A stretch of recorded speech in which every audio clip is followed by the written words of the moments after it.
Hello दोस्तों, यदि किसी लकवे के पेशेंट को खाना निगलने में दिक्कत आ रही है तो कैसे उसे मैनेज किया जाए, इसके लिए कुछ यूज़फुल टिप्स पर आज बात करेंगे। लकवों के पेशेंट के लिए अक्सर जब गले की मसल्स वीक हो जाती है तो खाना निगलना अपने आप में एक बहुत बड़ी समस्या बन जाती है। इसे मैनेज करना अपने आप में मुश्किल हो जाता है। ज़्यादातर लकवे के पेशेंट्स में बड़ी बड़ी चीज़ों पर तो बात हो जाती है, मृत्यु दर पर, दवाइयों पर या लॉन्ग टर्म प्रोग्नोसिस पर या ओवरऑल कोलेस्ट्रॉल या बीपी के मैनेजमेंट पर तो बात हो जाती है। लेकिन ये छोटी छोटी चीज़ें कि क्या खिलाना है, कैसे खिलाना है, क्या उनको ओवरऑल केयर करने की आवश्यकता है, ये सारी चीज़ें अक्सर मिस हो जाती हैं। इस पर आज हम डिस्कशन करेंगे। आज का टॉपिक है tips for dysphagia after stroke patient. इसके अलावा और भी लकवे के पेशेंट संबंधित और भी जो सारे एस्पेक्ट्स हैं उसको हमने अलग अलग वीडियोज़ में डिस्कस किया है। इन सबको जरूर चेकआउट करें। टॉपिक पर जाने से पहले जो लोग हमारे चैनल पर नए हैं उन्हें रिक्वेस्ट करूँगा कि चैनल को सब्सक्राइब करें, वीडियोज़ को लाइक करें, शेयर करें, फॉलो करें, कमेंट करें, पूरा देखें। आज का ये टॉपिक जो है लकवे के पेशेंट्स के लिए, उम्र दराज पेशेंट के लिए, डिमेंशिया वाले पेशेंट के लिए या जो लकवे के पेशेंट खुद से खाना नहीं खा पा रहे उन सब के लिए वैलिड है। तो ये सारे ही उन ब्रेन संबंधित बीमारी के पेशेंट्स को देखना चाहिए क्योंकि मोर और लेस सब में सेम कंसिडरेशंस लगते हैं। चलिए शुरू करते हैं इंपॉर्टेंट वीडियो।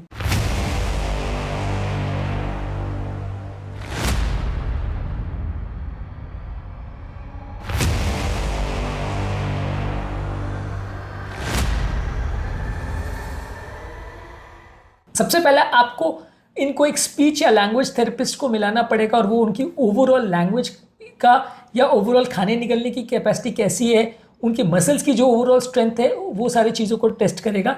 इसके अलावा एक कस्टमाइज थेरेपी उनको दी जाती है जिससे उनकी गले की मसल्स को ट्रेन कराया जाता है, उसके लिए बार बार एक्सरसाइज कराई जाती है। इससे उनका खाना निगलने के दौरान जो कोऑर्डिनेशन है वो बेटर होता है। उनको बार बार आप या तो कोई च्युइंगम दे के या बार बार इस तरह की कोई चीज़ें, कोई रबर को चबाने के लिए दे सकते हैं जिससे आप उनको मसल्स को बार बार ट्रेन करें कि उसको ऑब्वियसली उसको रबर को निगलना नहीं है, लेकिन रबर वगैरह दे के उसको बार बार चबाने की प्रैक्टिस कर सकते हैं। कई बार इस तरह के पेशेंट में खाना चबाना भी मुश्किल होता है क्योंकि गले की मसल्स भी वीक हो जाती हैं और खाना निगलना भी मुश्किल होता है। तो आप उनको थोड़ी थोड़ी खाने की मात्रा देके निगलने की प्रैक्टिस भी करवा सकते हो, पानी निगलने के लिए, खाना निगलने की प्रैक्टिस करा सकते हो।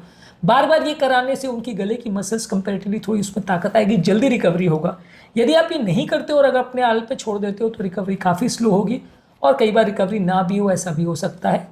इसके अलावा डिस्फेजिया के लिए डाइट को कैसा मॉडिफाई करना है, उसके खाने के टेक्सचर को कैसा मॉडिफाई करना है, कौन कौन से खाद्य पदार्थ देने हैं, कौन से नहीं, वो हमने एक अलग वीडियो में डिस्कस किया, उसको ज़रूर चेकआउट करें। ये चीज़ों में आपको हमने ये बात करी कि फिंगर फूड्स क्या होते हैं, उनकी क्या इंपॉर्टेंस है, फिंगर फूड्स के सिलेक्शंस पर हमने बात करी है और खाने का टेक्सचर कैसा मॉडिफाई करना है इस पर हमने बात करी। तो ये ज़रूर देख लीजिएगा, इसमें आपको इसके अलावा काफ़ी इंपॉर्टेंट टिप्स मिलेंगे। अगला इंपॉर्टेंट चीज़ है कि उनको स्वॉलो करने की एक्सरसाइज कराइए जिसमें टंग को मूवमेंट करने की एक्सरसाइज, गले की एक्सरसाइज और खाना निगलने के मनूवर्स। कई बार उनको इमेजिनरी चीज़ को या सिर्फ थूक को निगलने के लिए भी ट्रेन कराया जाता है कि आप इमेजिन करो कि आप निगल रहे हो खाना और स्वॉलो करो आप अपनी थूक को। तो ये बार बार उनको ट्रेन कराया जाता है। अगर आप उनको सिर्फ मुंह में कुछ खाना देके उसको निगलवाने की प्रैक्टिस करना चाह रहे हो तो वैसे भी करवाइए। इससे आपको कंपैरेटिवली थोड़ा सा बेटर वो मिलेगा और जल्दी रिकवरी आपकी मसल्स की होगी। इसके अलावा यदि अगर मान लीजिए पेशेंट को दिक्कत ही आ रही है और फीड नहीं कर पा रहा है तो आपको कई बार राइल्स ट्यूब वगैरह का भी प्रयोग करना पड़ता है जिसमें नाक से एक पेट में ट्यूब डाल दी जाती है। उसमें कुछ दिन पेशेंट को मैनेज करना पड़ता है। कई बार ऐसा होता है कि पेशेंट की श्वास की तकलीफ और मसल्स की प्रॉब्लम जो है जल्दी रिकवर नहीं हो पाती, महीनों से ज़्यादा लग जाता है। तो वैसे लोगों को ट्यूब फीडिंग भी करनी पड़ती है और ट्यूब से खाना खिलाना पड़ता है। राइल्स ट्यूब फीडिंग के लिए क्या रूल्स होते हैं और क्या इंपॉर्टेंट प्रिकॉशंस होते हैं उस पर हमने ऑलरेडी अलग वीडियोस किए, इन्हें जरूर चेकआउट करें। इसके अलावा कुछ अडेप्टिव फीडिंग टेक्निक्स आती है जैसे चिन टक पोस्चर, हेड टर्न टेक्निक्स और अडेप्टिव फीडिंग्स। ये सारी चीज़ें आपको स्पेशलाइज जो फिजियोथेरेपिस्ट सेंटर्स है वो ट्रेन करवाते हैं। ये सारी चीज़ें उन लोगों के लिए ज़्यादा यूजफुल है जो लोग नॉर्मल तरीके से खाना नहीं निकल पा रहे, तो उनको अलग अलग मैनूवर्स करा के, अलग अलग एक्सरसाइज करा के ट्रेन किया जाता है कि वो कैसे खाने को निकले। इसके अलावा आप उनके फूड की कंसिस्टेंसी को थोड़ा सॉफ्ट रखते हैं, पीस के या प्यूरी बना के या चॉप करके ऐसे उनको खाना देते हैं। और अगर वो सिंपल पानी को नहीं निगल पा रहा है तो पानी को भी थोड़ा थिकन करके दिया जाता है। इस पर हमने ऑलरेडी जो फ्रीक्वेंट जो मील्स की जो स्ट्रैटेजी है या खाने में क्या क्या चॉइसेस होते हैं उस वीडियोज़ में डिस्कस किया है, इनको जरूर देख लीजिएगा। इसके अलावा पेशेंट्स को थोड़ी मात्रा में खाना दिया जाता है, बार बार उनको खिलाया जाता है। पेशेंट का कई बार मुंह की मसल्स इतनी ज़्यादा थक जाती है कि वो निगलने का प्रोसीजर जो कि इस पेशेंट्स में कई बार आधे से 1 घंटे भी चल सकता है, वो थक जाते हैं, मैनेज नहीं कर पाते। तो एक बार में बहुत ज़्यादा या पूरे दिन भर का आप खाना खिलाने का कोशिश करोगे तो पेशेंट नहीं खा पाएगा। हर 2 घंटे में उनको 1 कटोरी 2 कटोरी इतना ही खाना दीजिए तो वो धीरे धीरे करके उसको निगल पाएंगे। अगर आप उनको एक बार में पूरा थाली भर के खाना देने की कोशिश करोगे तो वो नहीं खा पाएंगे और कई बार जब उनकी मसल ज़्यादा फटीग हो जाएंगी तो मसल फटीग की वजह से वो रिस्की भी हो सकता है, क्योंकि जब मसल फटीग हो जाती है तो कई बार बाई मिस्टेक जो आपका खाना श्वास नली में जा सकता है, जिसे एस्पिरेशन बोलते हैं, जिसमें सडन मृत्यु हो सकती है। एस्पिरेशन निमोनिया स्ट्रोक के पेशेंट में मृत्यु का सबसे बड़ा कारण होता है, तो ये से अवॉइड करना बहुत ज़रूरी है। इसलिए खाने को निगलवाते समय या उसको चबाने के लिए उनको जो ट्रेनिंग दी जाती है, ये सब चीज़ों को बहुत सुपरवाइज वे में और बहुत ध्यान से रखना पड़ता है, क्योंकि बहुत सारे जगह जहाँ ये गलतियाँ हो जाती हैं वहाँ पेशेंट की सडन कंडीशन बिगड़ जाती है, जान का खतरा हो जाता है। इसके अलावा आप पेशेंट का जब खाना वो खा रहा है या निगल रहा है या गला साफ कर रहा है, ये सारी चीज़ों को आप चेक करिए कि खाना खाते समय उसका कोई चोकिंग सेंसेशन तो नहीं हो रहा है, खांसी तो नहीं हो रहा है, उसको गला बार बार क्लियर तो नहीं करना पड़ रहा है, या उसकी वॉइस चेंज तो नहीं हो रही है।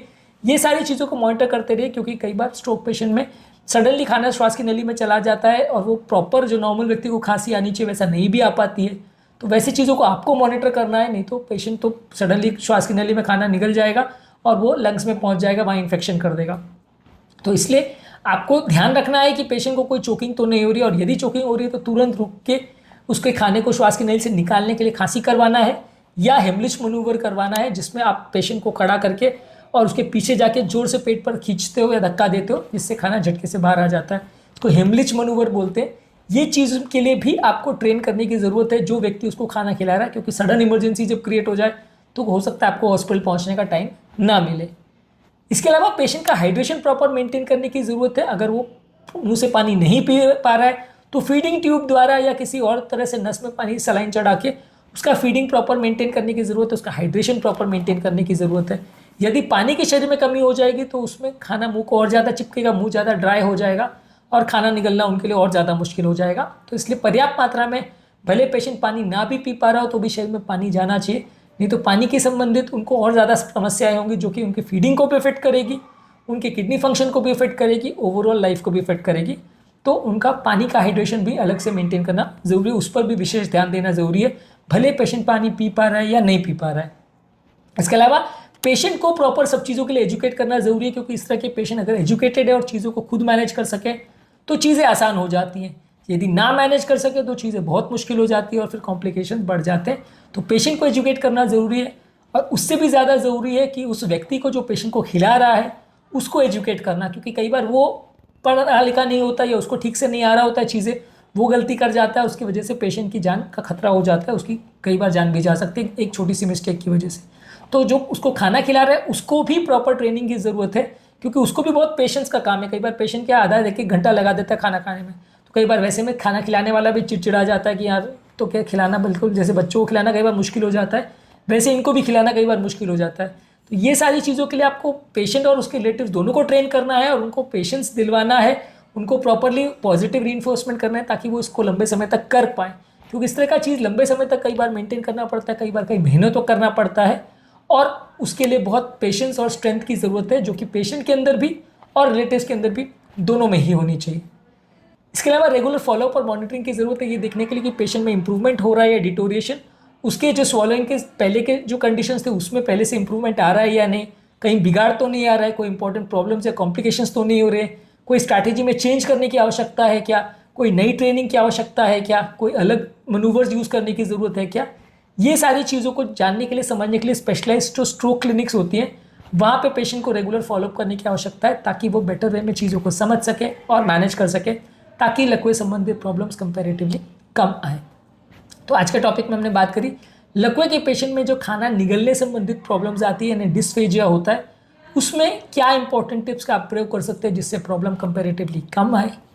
इसके अलावा फीडिंग संबंधित और भी हमने काफ़ी सारे वीडियोज़ किए, जहाँ फूड के चॉइसेस, फूड के रूल्स, टेबल पर क्या चीज़ों का ध्यान रखना है, टेबल पे पेशेंट को खिलाते समय क्या चीज़ों का ध्यान रखना है, ये सारी चीज़ों पर हमने अलग अलग वीडियोज़ किए हैं। काफ़ी यूज़फुल पॉइंट्स आपको उस पर मिलेंगे, ज़रूर चेकआउट करें। टॉपिक एंड करने से पहले जो लोग हमारे चैनल पर नए हैं उन्हें रिक्वेस्ट करूँगा कि चैनल को सब्सक्राइब करें, वीडियोज़ को लाइक करें, शेयर करें, फॉलो करें, कमेंट करें, पूरा देखें। Thank you.